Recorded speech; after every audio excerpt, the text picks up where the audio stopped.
Itong tatlong ito ay nasasayang ang pondo, panahon, oras at resources ay dapat sinipa na ito sa Kongreso.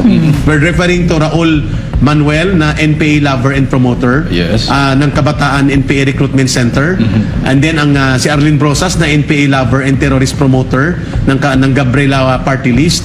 At si Alliance of Communist Teachers instigator ng NPA recruitment at CPP recruitment na si Franz Castro. All of them deserve to be kicked out from Congress, cut off ang pundo. Hindi naman yan bumubuto sa budget hearing, Brother Jed and Ma'am Lorraine, at disiplinahin ito motu proprio right away ng buong Kongreso. Hindi lang si Congressman Arnie Tevez dapat ang inyong pinukusan. Itong tatlong tagapagwasak na anay Oo. sa loob ng